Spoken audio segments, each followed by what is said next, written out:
Purple Daily is daily Vikings entertainment. We just want the Vikings to win a Super Bowl before we die. I will ride with this group. Seriously, man. Please. And away we go. All right. Purple Daily. And a happy Judd's Camp Notes Day to all who celebrate. It's a glorious day. Didn't get the SPF 40 on the back of the neck totally. Feeling a little bit of it today. Oh, no. Because your face looks pretty You look fine. Yeah. unburnt, I guess. No, I think the sun was on my back a little bit, and I didn't get as much of it. You know what, though? Again, it's learning. See, it's an OTA. an OTA The back for of the the reporters. neck is easily like the one you forget. On Sunday when I was at Grand Old Days in St. Paul, I was in like a street for 4 hours, and then I came home. My wife's like, "What happened to your neck?" And I was like, "I probably got sunburned." You forget the neck and the ears, man. The ears are those ones are. You go to lay down at night. Ooh, not a fun one. The ears are tough. And when you shave your head, the first time I ever shaved my head in 2007 was right before a Vikings old school outdoor practice, like a 2.5 hour outdoor practice. And I put wasn't wearing a hat. I put sunscreen everywhere, like arms and face and everything. I just had never thought about putting sunscreen on my dome before. Yeah. Literally mild heat stroke at the American in That's right. Mankato. That's terrible. My heart was palpitating. It was 2.5 hours of just absolute Ugh. ridiculous, unforgiving sun. Heart palpitations are not fun. No, it's a little cold bath. Yep. I don't know if Quick Trip can help with heart palpitations, but they can help with a lot of other things, Judd.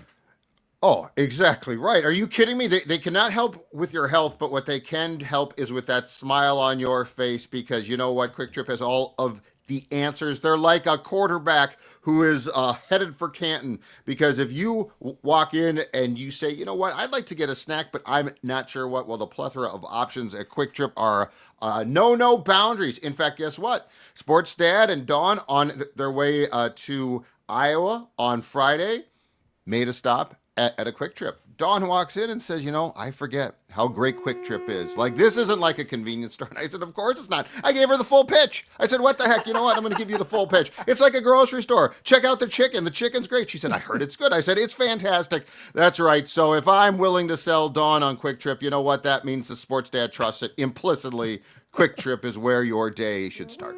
Love it. I think for later in the episode, let's have a discussion about yesterday's Ross Tucker interview, because we got done with it, and I don't know, he's a gregarious.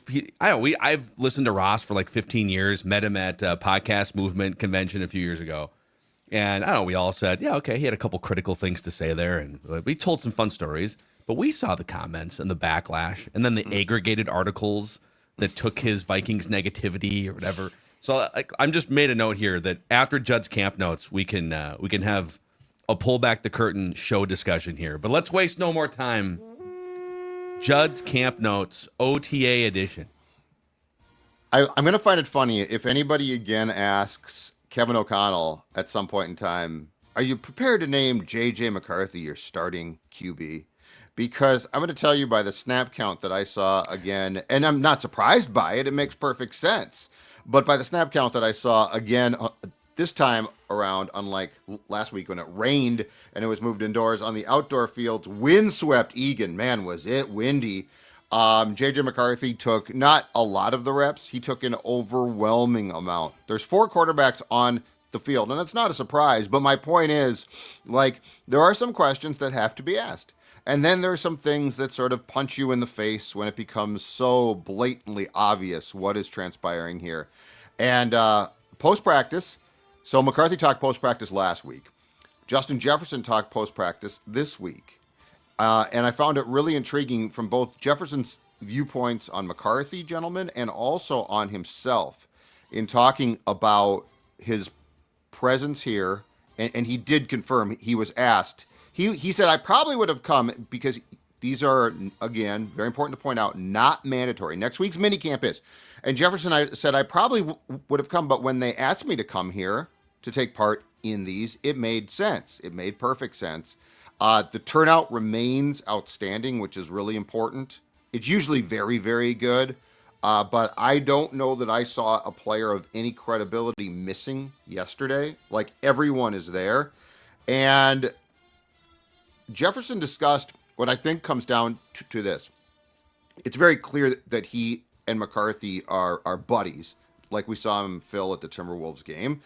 So they definitely have hung out off the field quite a bit, in the locker room quite a bit. But the difference is, this is the on the field stuff, which is just as important, but it's different. And so Jefferson talked about the fact that he sees that McCarthy is definitely developing into a guy who can control the team. He called him the captain of the team, which is going to be important. I would say that the real captain of the team, and this is sort of funny, is Jefferson himself right now. Because as he goes, like, this team totally takes a page from him. But the chemistry that's developing between McCarthy and Jefferson is important. And the last thing I'll say about it is, I asked Jefferson, I said, what do you need? So like when you go from Kirk to Sam Darnold now to JJ McCarthy, what do you need at a time like this to work on with the quarterback? Like, what do you have to get across that you want or that you need to learn? And he said, and this is what's funny, because he's incredibly confident, but he's not cocky, if that makes sense.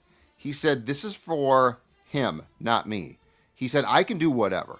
He said, you can be, his exact quote was, you can throw the ball right-handed, left-handed, you can do when I see the ball coming for my face, I'm going to catch it. So his point was, these reps, and the importance here is for McCarthy to learn him. And again, I urge this was not cocky at all. He was not being like, I'm that good that I don't care. His whole point was, the quarterback has to learn what the receivers do, because a good receiver should catch a ball regardless. I said this last week too. I love that he's there. I love that it's voluntary, and once you get to a certain point in your career and you make a certain amount of money, sometimes you show up for a couple days of OTAs. But the fact that Jefferson recognizes the importance for JJ McCarthy, I mean, and in the words that you just sort of reiterated, Jefferson's not going to be any better or worse himself, whether he's on a boat or on that practice field for the last few days. I'm glad he's not in a boat with Stephon Diggs, I am especially. too. With camera phones rolling, Mike Vrabel lurking over his shoulder. Yes. But JJ McCarthy might be better or worse, depending on whether Justin Jefferson is at those practices, building chemistry, et cetera, which then would impact Jefferson's numbers. Like, the fact that they both are understanding the importance of hanging out together and building chemistry. Can I ask you, again, not to jump too far ahead here in Judd's camp notes? You can stop me if I'm spoiling anything, but just in general, how would you characterize the interactions with, like, if Jefferson's calling McCarthy the team captain and McCarthy's trying to step into that role here, how would you characterize McCarthy's interactions with teammates, with coaches in the two practices you've watched the last week?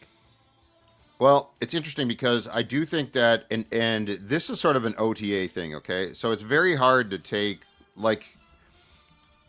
it's hard to take a ton from certain things, because McCarthy is clearly learning. Now, he learned a lot. So a year ago, I think his head was spinning because it's his first year. He's a rookie quarterback. He's trying to pick things up. I think he knows them now, but I think that they're trying to perfect things more. And so he's doing a lot of times after he throws a pass where O'Connell will come in. In fact, there was a pass he completed to Jefferson yesterday where between the rep then, O'Connell actually pulled JJ aside and they watched that big video board that they have on the sideline so that they could immediately break down the decision, I think. But overall, I mean, McCarthy's interaction with teammates has never been awkward or in question or there might be some trepidation there. I think he doesn't struggle with that.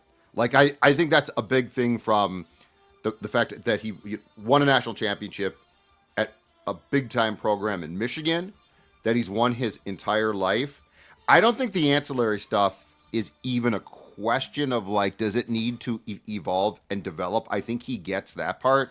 I think the real question mark is, How quickly can he step in and just be immediately successful?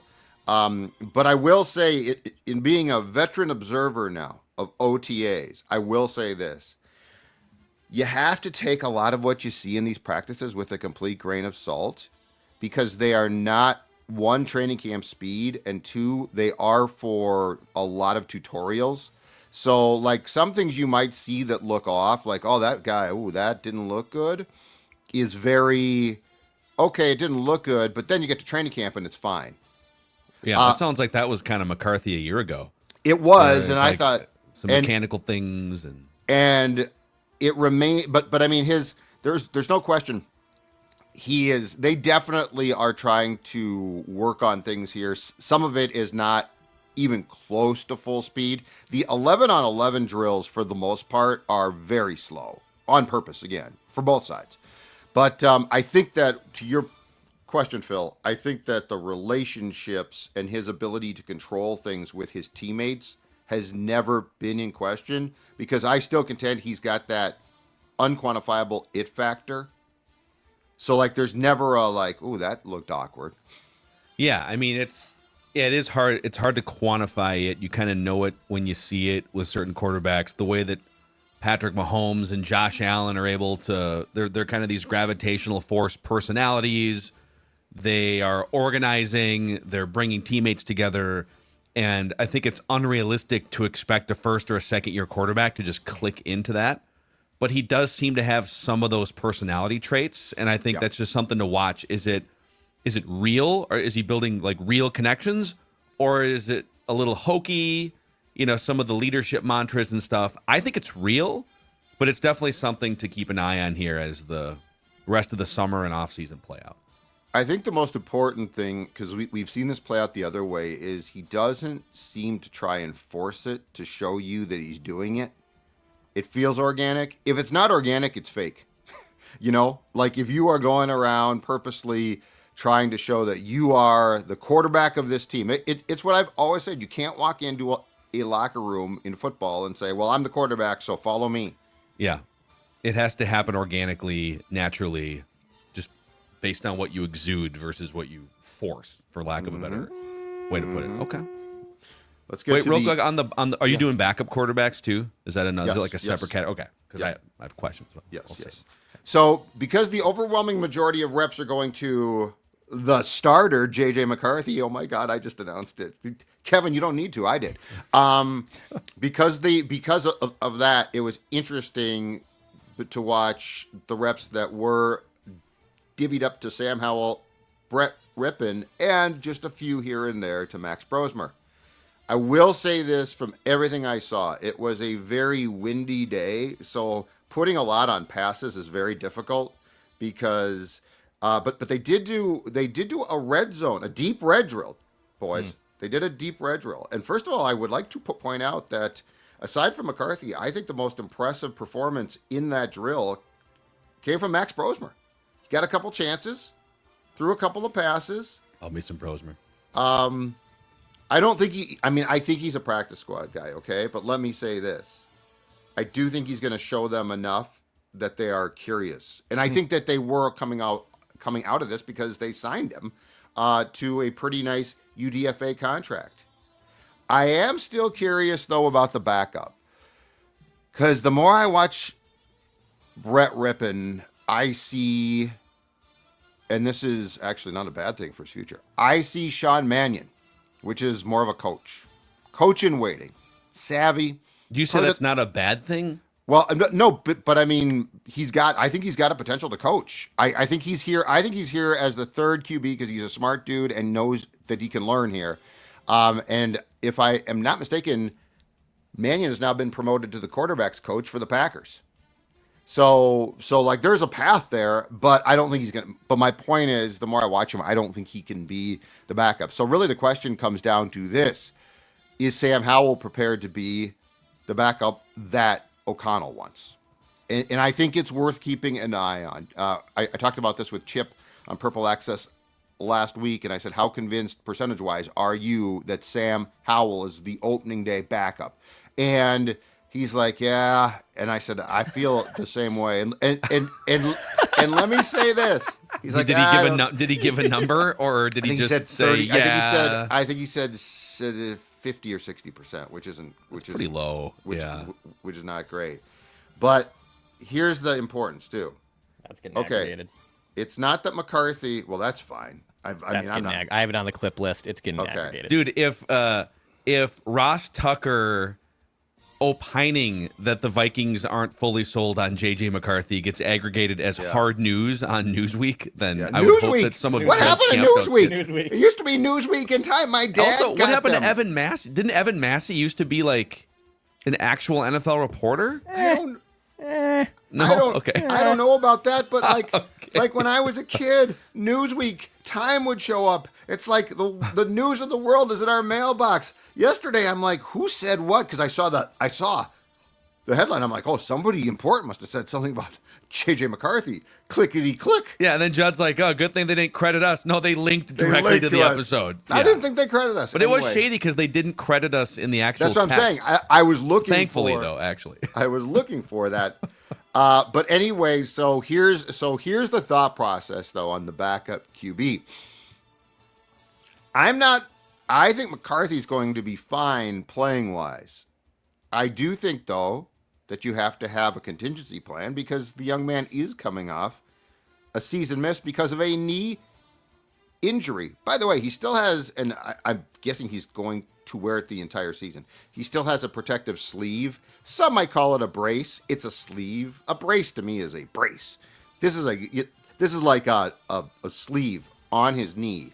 And so I do think that the one thing, though, to really, really be cognizant of is this is a team that is built to win. Like, this is not a team where if McCarthy goes out, you just punt. So keep an eye on the backup QB. That's all I'm going to say. Keep an eye, because I don't think Rippon very well is going to be on the roster. I don't think that you can have him play. Yeah, I wonder what other avenues are you, when you say keep an eye on the backup QB, are you suggesting that Max Brosmer could elevate from undrafted free agent to, or like that, like the Browns have 5 quarterbacks or 4 quarterbacks, and so I'm sorry. Kenny Pickett or Joe Flacco, I should have made it clear, or Kirk Cousins, whatever. There's a resolution there. Yes, I should have made that. Yes, I'm not. No, I'm not saying anyone on the roster is going to be the backup if Howell doesn't win that job. No, I am saying keep an eye on the Vikings as things progress. Depending again, let's see how Howell looks at the start of training camp. But depending on how things progress, going outside to get McCarthy's backup. Listen, I know this show has been very largely pro JJ McCarthy. We got our guy Thor Nystrom, who is laying his legacy and career on the line every single day with his JJ McCarthy takes. Could I play a little devil's advocate here and just say it feels like everybody is extremely comfortable with a quarterback room where the number one guy has never played a snap, and I'm super high on him. I think he should start provided health, and I think it's going to work out well, but like there are never 100% certainties in football or most sports, but especially football. But then the room behind JJ McCarthy consists of a guy who played a lot with Washington, but was one of the worst quarterbacks in the NFL in terms of taking sacks and throwing interceptions, in Sam Howell. Yes. Brett Rippon, who you just characterized as a soon-to-be coach in the NFL before he would ever be a viable quarterback. And Max Brosmer, who we liked, biased at the University of Minnesota, but he was undrafted, kind of undersized, more of an intermediate arm.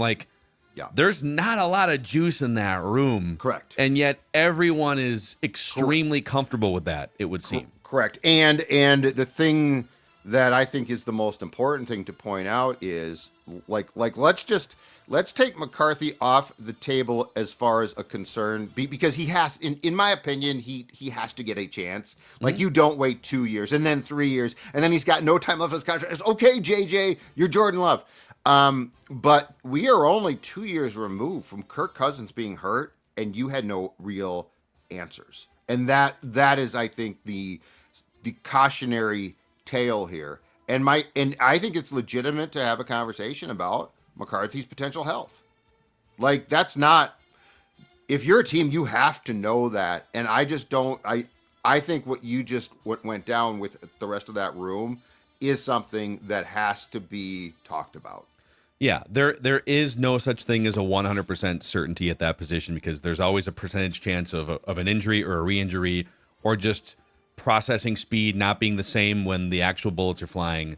So it's just as high as we all are on him, the more that we get here from Judd's camp notes in the early going of these spring practices, it's just, yeah, I agree. It's if Sam Howell was really flashing, and maybe at some point he will, like he's just kind of jumping into this thing, and he's going through the quarterback rehab school process, and now they give him a checklist, and now he gets to training camp, and okay, yeah, this dude's kind of dialed in.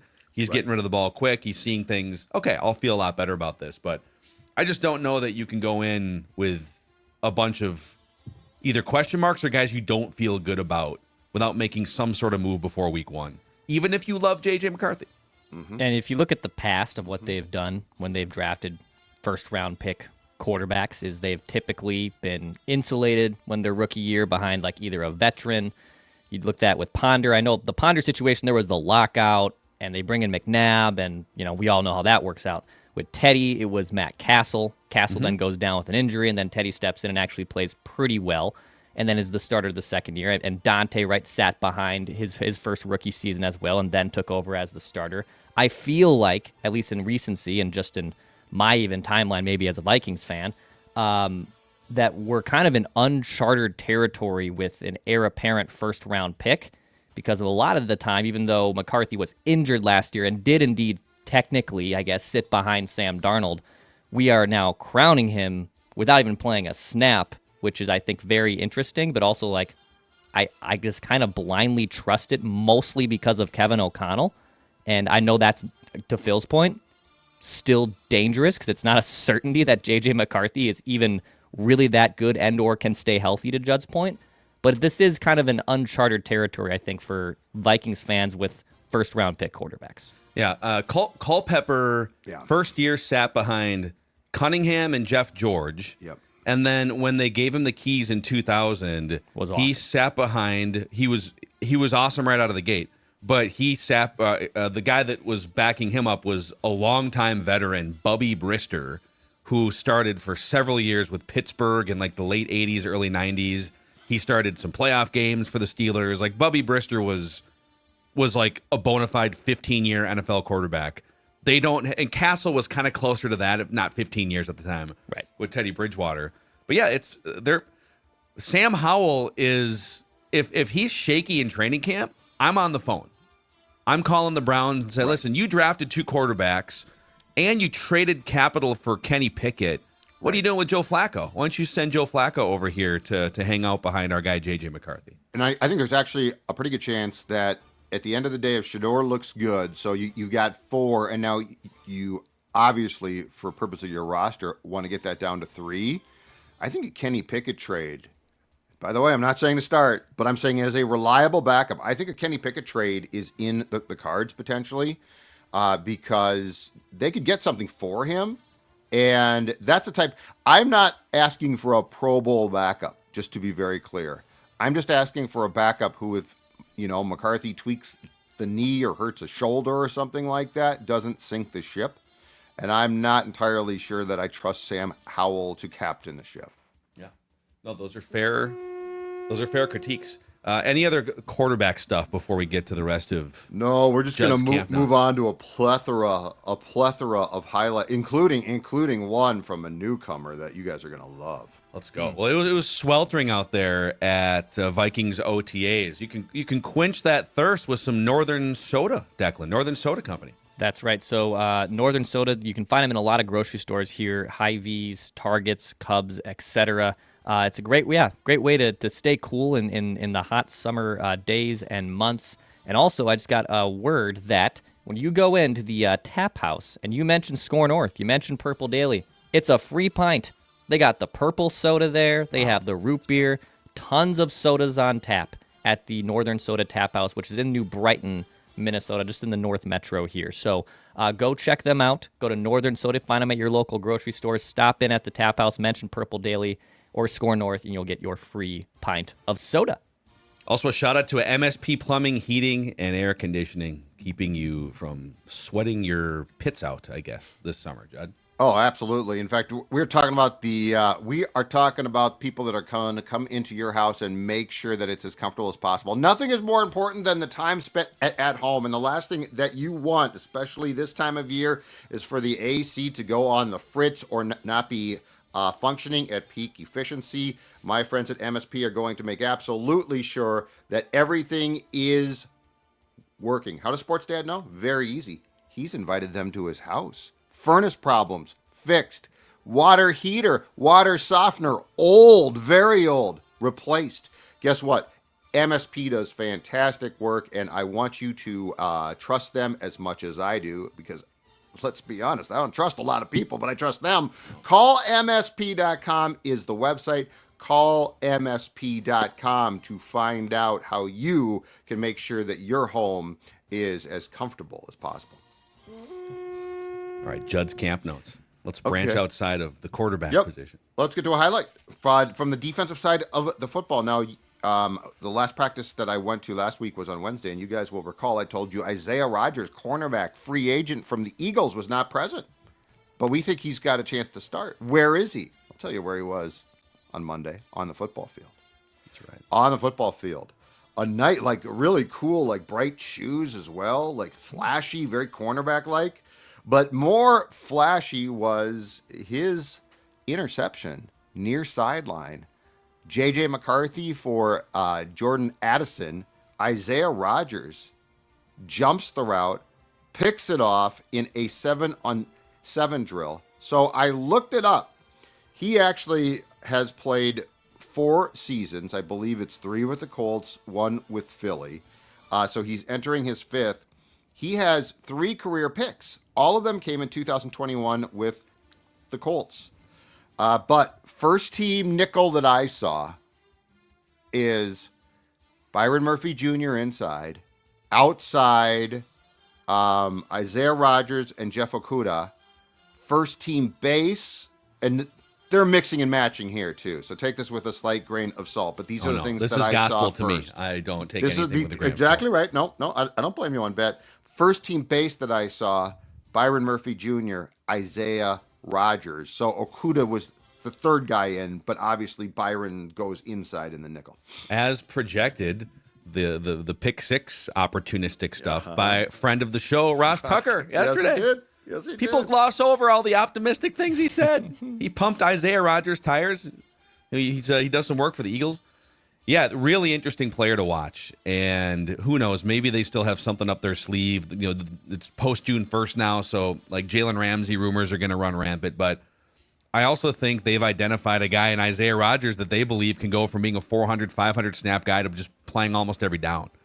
So they're test driving him too to see what else they might need. If they love him during these spring practices, then it probably lessens their likelihood to go out and put someone else in that room. Yeah, and his contract, too, as a reminder, the contract he signed with the Vikings in March, 2 years, $15 million, but he's guaranteed $8 million. So, like, that's a pretty decent guarantee. It's not, Okudah, I think, is basically a make good. Like, hey, you've been hurt a lot, show that you can stay healthy. And I think he's going to get a shot, just to be clear. But on Rodgers, I think there's a lot more faith than we gave him credit for, as far as like, who is this guy? Suspended for a few years back for the unfortunate gambling incident. But I think he's going to get a shot. I think he's going to get a good shot to start. And let me also, I'm going to couple in another Isaiah Rodgers note for why he might make this team. How about this one? So, again, not there last week, so hard to get a read on certain things, but present on Monday. They did very brief kickoffs, okay? But first team kickoff, Ty Chandler, Isaiah Rodgers. Interesting. Back. So, and I think we talked about this. Excuse me, I'm getting choked up. I'm so emotional. It's an emotional time. It is. Plus, I'm sort of emotional time. I'm sort of the heat still causing me problems. You're having heat stroke live during Judd's camp notes right now. Yeah, well, it could happen. You can't feel the left side of your body, Hold on but a second. you're plowing through this. I'm going to take a sip of water. Oh. I'm revitalized. Agua. Okay, so he has returned in his career 69 kickoffs for 27.1 yards. So if he starts playing time wise, I don't know what the situation would be, but I would look for Isaiah Rodgers to have a very good chance. I don't know if Ty Chandler is going to make the team, but Isaiah Rodgers, I think, has a very good chance also to be one of the primary kickoff returners when the season starts. Super interesting. Yeah, Ty Chandler real quick. So, I mean, very, very solidly the third running back right now, right? I mean, there's no, he had his chance for 2 years. Oh, yeah. To maybe be the starting running back. Ship has sailed. And then last year they bring in Cam Akers because they didn't trust him to be the number 2. So he's now like competing for a peripheral spot on the team, which could include some kick returns. But unless someone gets hurt or he absolutely takes a huge step during like training camp, he's kind of out, right? Like Jordan Mason has bumped him completely off of out of the equation offensively, it's over. Right? Yes. Yeah. No, he is battling for a spot. Now, the running back depth actually that I look at on the field now might keep him around short term. Yeah. But yeah, no, his days of unless he is kept and someone gets hurt, which is entirely possible. No, the running back rotation is decided. Yeah. Okay. And I will say again, I talked about this last week. As far as a build goes, Jordan Mason's a house. He is a house. Oh, he got the big legs. He's gonna punish guys. He breaks tackles. I can see why he breaks tackles. He's awesome. Yeah. We've gone through some of the underlying metrics on him since they acquired him. And there's a lot of, if you look at average yards after contact and stuff like that, he's up there with the elite running backs in the NFL. Now, some of those guys like the Saquons and the Derrick Henrys, they're putting up those numbers at scale and volume. So, but he might not have to. I don't know that they're looking at him and saying, okay, we brought you in to carry the ball over 200 times. Like he's going to be in a timeshare with Aaron Jones. So they're going to be able to maximize those strengths without necessarily exposing him 23 carries a game or something. Yes, absurd. Exactly right. Exactly right. All right, back to the defensive side of the football. I'm going to tease this next portion by saying in 7-on-7, Okudah and safety Jay Ward, who dare I say in OTAs has flashed at times. Yeah. Broke up passes in the red zone drill. I want to get into Jay Ward here. So the agreement on OTAs is that we will not talk about strategy and things that we saw, like if I saw a specialty package or something, because fans aren't in, and so it's basically just us with our binoculars watching things. But I do want to talk about the safety position and what we're seeing thus far, and I hope for those of you at TCO, I'm not going too far, but I'm going to give you a little bit of a taste, okay? I'm going to give you a little bit of taste of what's transpiring. So, not surprisingly, the first team... It's going to get canceled here. I guarantee his internet cuts out 10 seconds in here. Let's see what happens. O'Connell's like, he's got the scissors. He's got the scissors going. So, 7-on-7, the safeties, first team, not surprisingly, and I think this is the plan, were Harrison Smith, obviously, and my guy, Theo Jackson, okay? Josh Metellus then rotated in at times and actually came in for Jackson and was at, I guess, what we would call a traditional safety, not his ordinary rover role. But it's interesting, and I'm not saying this is going to lead to playing time, but if you guys recall, I told you last year that like the rover role was worked on, I believe it was Metellus for sure. It was Theo Jackson for sure. Mm-hmm. And it might have been Bynum was the third guy who knew about this. But anyway, it's very clear that Jay Ward now is in. And he might have been in on the meetings a year ago. I don't know, but his chances of playing were very, very small. Yeah. Jay Ward has been in the rover role more and more. And he's flashing somewhat. Like he clearly he clearly wants a job, and there's not a job to be had, but there's definitely playing time potentially. So just keep an eye on Jay Ward and his progression, because I've been impressed thus far, and he has played the traditional safety spots in the deeper packages like second and third team, but he's also getting some run, I think, with the first team in the Metellus role. And if nothing else, is probably incredibly smart, because you have to assume A, guys are going to get hurt, and B, there is a question now. And we asked this question a year ago, and we're told it was going to change, and of course it didn't, which is, how much can Harrison Smith play? Now his response is, I can play every freaking again. down. Yeah. Doesn't matter. But it is worth monitoring, I think, what the Vikings are going to do at safety, just if nothing else, as a precaution for guys being banged up, hurt, and out. Okay, I love that you brought up Jay Ward here, because he is one of the questions I'm going to throw at you. I'll throw it now. You can answer it however you want to. Is who are the Theo Jacksons, the Johnny Munts, apples to oranges, but those under the radar guys that might be more active on offense or defense than maybe you think on paper.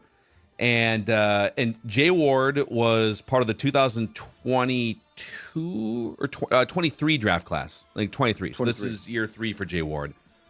And he played 4 years at LSU. He was actually, his first year at LSU, he was a member of that, one of the greatest college football teams ever assembled, the 2019 LSU, Joe Burrow, Justin Jefferson, those guys.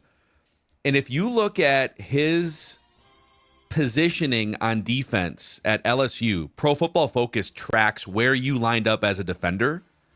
Now, Josh Metellus in that rover role, most of the last 2 years, has played either in the slot or in the box. So, like, he profiles as like a slot corner / linebacker hybrid.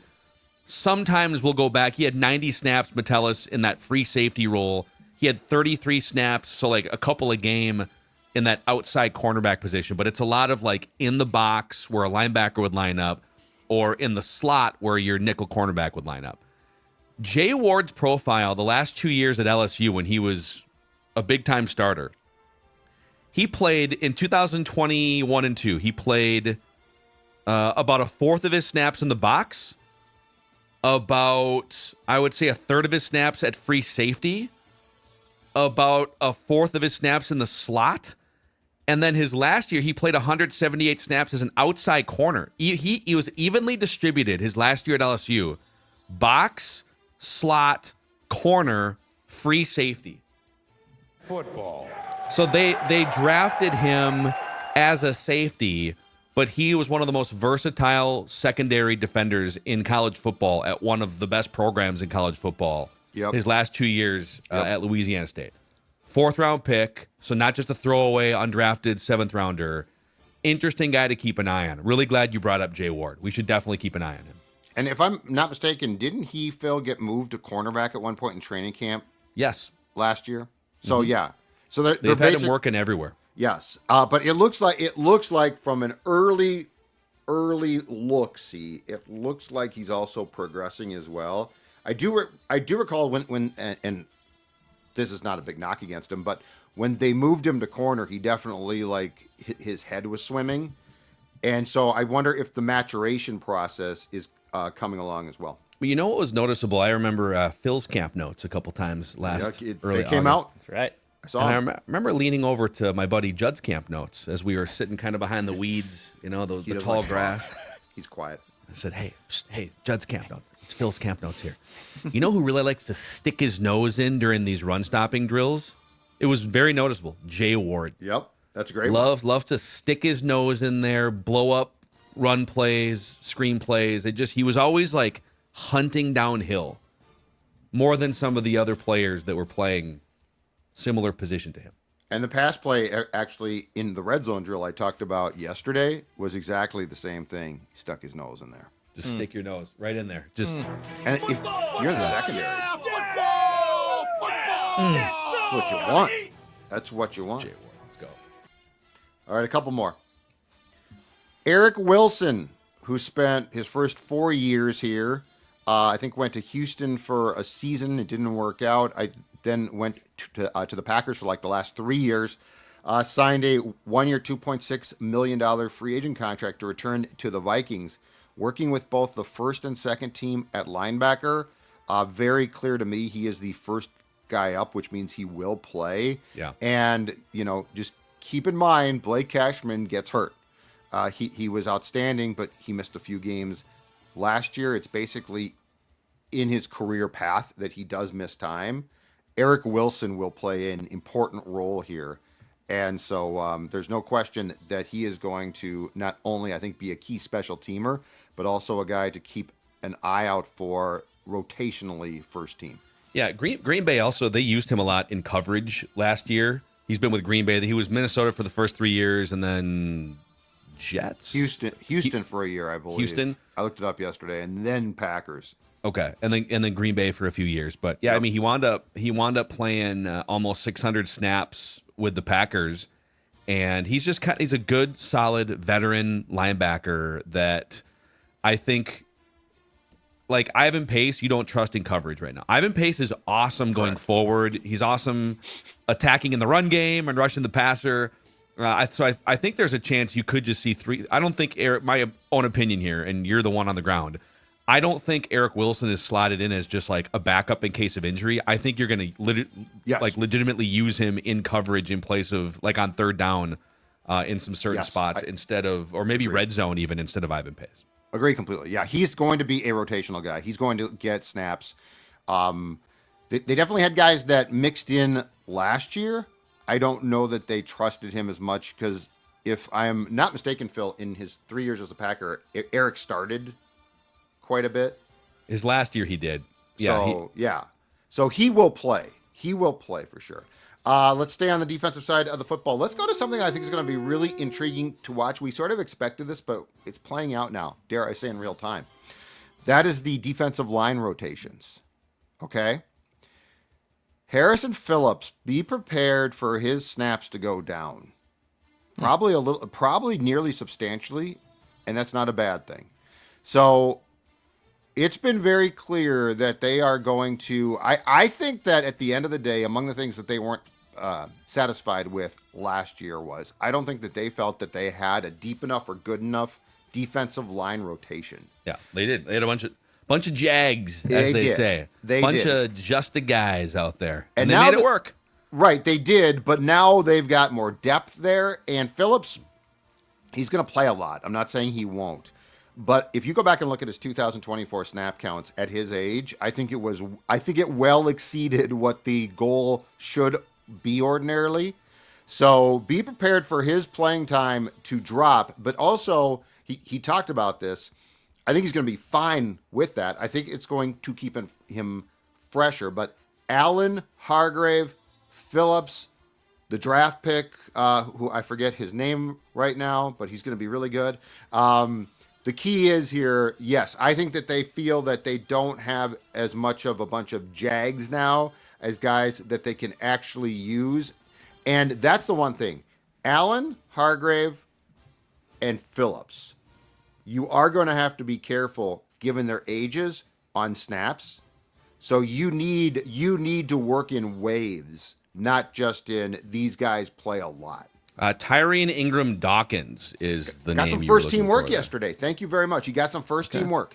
Yeah, I think my question back to you would be just based on the ages of your three starting quote unquote down linemen. I mean, Harrison Phillips is the youngest of the three, Jonathan Allen and Javon Hargrave. Are you seeing some snap count reduction just because it's June practice? Or do you think he's going to go from being a 700 or 800 snap guy down to like a 500 snap guy and they're going to rotate? They certainly have the depth. I think they want to get it down.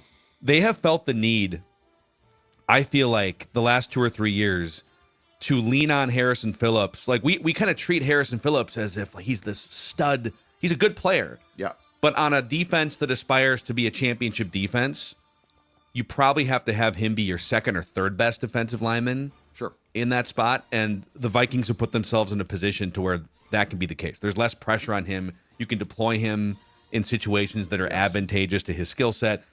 He's not that old. He just turned 29 years old in late January, so it's again he's He's the youngest of the three guys that are projected to start there. Yep. But yeah, I think him sliding down the pecking order a little bit could be a great thing for this defense. And I feel like he had maybe the money quote yesterday when discussing J.J. McCarthy, comparing him to a young Josh Allen, who Harrison was around when he was ending his tenure in Buffalo before he came here to Minnesota. Mm-hmm. I feel like that was the big quote, one of the big quote takeaways yesterday from the guys that did talk. Yeah, that was a high praise, very high praise. Love it. Just recklessly throwing out one of the great quarterbacks, MVP, right? MVP Josh Allen. Harrison Phillips is a very optimistic guy. Very optimistic. He's a team guy. Nice guy. Very nice. Oh, guy. he's a very nice guy. Mm-hmm. He was a little bit upset because we talked to him for an extended period of time, partially because he's patient. He was a little bit upset it got done. He's like, no one's going to ask me about our baby. We just had a baby. You guys just want to talk ball. I said, that's probably true. Wow. Sports dad especially just wants to talk ball. Talk ball. I just want to talk ball. I just want to talk ball. People have kids all the time. Congratulations to all of them. Harrison, you are a cog in the machine. Okay. Yep, exactly. And you're damn important too. The last note from the Vikings yesterday, and this was the second consecutive practice that we've watched, or OTA. So it's probably worth pointing out, and I don't know what's wrong, but 6th round tight end Gavin Bartholomew is at practice watching. He's yet to take part. Okay. I tried to see if he had an end of the season college injury last year. I couldn't find it. But I think there was something. Okay. I feel like that was talked about on draft. I mean, you can't make the club in a tub though, Gav. Okay. Nope. You can't. Get your ass out there. And 6th round, we'd like to see him make the team. We'd like to. So he has not practiced. Don't know why yet. Teams obviously don't have to reveal injury information until the season starts. But so that was just one that I thought was interesting, that he is yet to take part in practice. It looks like the latest injury-related news on him came from the 2023 season. So he had a couple little dings. I don't know. Maybe it was. Could it be a non-football injury situation? If he starts training camp on the NFI, that ain't good, boys. Or is he like that? Who's that first-round pick? Was it Cleveland? Who's that A&M edge rusher who's holding out until his rookie scale contract, his like slotted rookie scale contract ink is dry? Why don't you just... Do we have a 6th-round pick playing hardball here? Offset language. He wants the offset language. I wouldn't be shocked. Football. Those Pitt Panthers are high maintenance. So, okay, let's we'll get into. We want to react to your guys, the audience reaction to yesterday's episode here in a moment. 2 quick things. Number 1, if you are a Timberwolves fan, we are launching. It exists right now, and starting next week, we are going to populate it with all of the episodes going forward. A Flagrant Howls standalone YouTube channel. So we've got Purple Daily, we've got the Score North YouTube channel, where you've been able to consume Flagrant Howls and Judd's Hockey Show and Mackie and Judd and Royce and all of those other podcasts will stay on the Score North YouTube channel, the Score North Twin Show channel, and the O-Line Committee, now part of Score North as of a couple months ago. And we have launched Flagrant Howls. It's youtube.com/@FlagrantHowls. There's also a link on the homepage of the Purple Daily YouTube page you can click on. It looks like we're up to 700 subscribers in like 24 hours. And next week, the only place to find the YouTube edition of Flagrant Howls will be on the Flagrant Howls YouTube channel. So check that out if you're looking for off-season Wolves reckless speculation. Plenty of that coming down the pipeline. And then a shout-out to Dennis Kirk. This weekend, mark your calendars for the 2nd annual Minnesota Garage Build Bike Show, powered by Dennis Kirk. It's at one of my favorite places, Running Aces Casino, Saturday, June 7th from 10 a.m. to 5 p.m. Free to register your bike and to attend.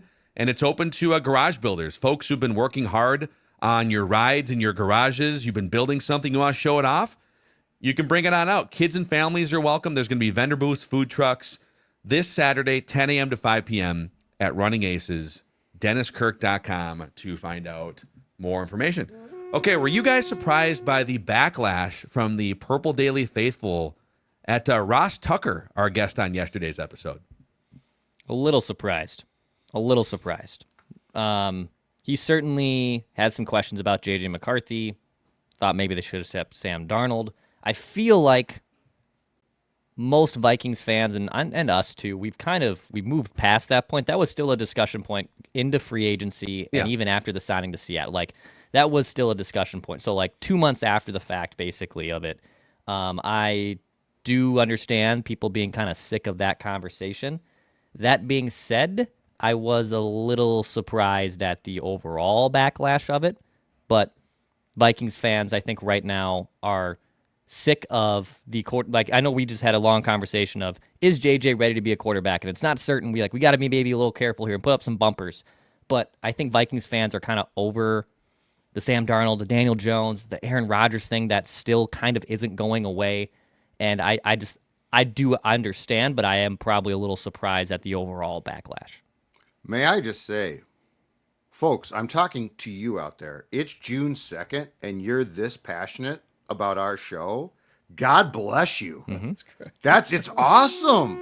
Like, I love it. Like, it's June 2nd. Like back in the day, this time of year, Vikings or football, people checked out totally, right? Well, there were some on the old 1500 ESPN days. There were Mondays in October that people were checked out. If you really want to.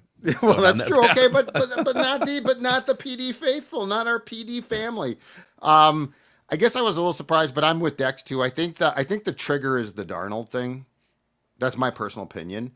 I think the trigger is because unless you were here, I don't think the Vikings ever had any intention. Like, they offered him something, but they knew he wouldn't accept it. The Daniel Jones stuff is real, and it made perfect sense. And Phil, as we discussed, he should have come back. But the reality is the Darnold thing, I thought, was a big-time dog and pony show. At the end of the day, it was sort of like the Kirk thing, right? Well, we offered him something. He didn't come back. Yeah. But then you looked at what they offered him in the case of Sam, and it's like, well, he had to go. He needed to go and make what he could on a multi-year contract. So I think that got the pushback. And quite frankly, I thought about saying something to Ross when he was talking about it, but then I'm like, it's just going to turn into a debate then. And so I thought it best to allow it to just sort of go. That's the thing. I saw that, and that I think that is fair criticism of us. Is okay if he has this take about Sam Darnold that I think we know to be incorrect. Just knowing how this front office works, they're not looking to burn bridges. They were, I think, with Sam, it felt like they were looking to offer him something to not insult him, but also to like get the bidding started so that somebody else would jump in. They could get a 3rd round comp pick when he signed somewhere else. It was all part of a shell game, or like a dog and pony show, whatever you want to call it. So when he comes with something that's either dissenting or wrong, or like with his prediction that he thinks the Lions and the Packers are going to be better than the Vikings, we have 25, 30 minutes with him, and we're looking to hit as many things as possible. He's got some stories he wants to tell. So we could either monopolize 5 or 8 or 10 minutes by arguing back and rehashing something from 2 months ago, or to your point, like, why didn't you push back on him? Well, you guys all know how we feel. This is how he feels. Right. Would you rather us push back at him and we relitigate something from January, February? Right. Or would you rather him tell a funny story about Jeff George? And some people might say, I'd rather you just not have guests on the show. And I guess we could take that feedback as well. We've tried to mix in some guests because it's the downtime, it's the off season. It's a 7-day-a-week Viking show. Feels like you guys love Drew McGarry. You guys seem to love Craig Kilborn. Our guy Nate Tice seemed to be a hit. So I don't know. There was a lot of blowback from that episode yesterday. We just felt like it was worth addressing. I will say this on the Vikings' place in the division. What Ross Tucker said, it reflects what a lot of people outside this market are saying, folks. So that's not a pushback one. Like, that's how people feel. Like we're either very wrong or we know more. But there's a lot of people out there, in my opinion, that feel like it's going to be Lions, Packers, and then there's some Bears, Vikings. Now, I don't think unless the Vikings suffer a bunch of unforeseen injuries and are decimated, I don't agree with that, but that's not like the Darnold thing. I think he just went with what is known publicly. And I think that if you cover the Vikings, you saw it differently, but there's no pushing back on the fact that a lot of people nationally feel that the Vikings might be the 3rd or 4th place team in this division, you guys. Yep. So we'll see. Judd's Camp Notes is on the ground, helping to lay the knowledge bricks for our opinions on this upcoming season. Up on the berm, watching practice, filming things that I think AJ posted our Twitter account. Very exciting day. Possibly our Purple Daily TikTok, Purple Daily Instagram. Oh, yeah. See? Yep. There you In go. fact, we have show-specific Instagram and TikTok accounts now for all of our podcasts. Multiple places, including one of just how big a man Jordan Mason is. Yeah, he's all man, is what they're saying. Oh, he's going to truck some streets. people. He's going to truck some guys. It's been a while. When's the last time? Well, Peterson did because he was so damn strong. But when's the last time that the Vikings had a bruiser? Because Dalvin wasn't really. Was kind of a bruiser. Yeah, but I'm just saying, like, Dalvin could bruise a little bit, but he was more. I mean, Peterson shifty. Destroyed men. Yes. He was a destroyer of man. Yeah. Yeah. Oh, excited for more Judd's Camp Notes. Mini camp is next week, so you'll be out there.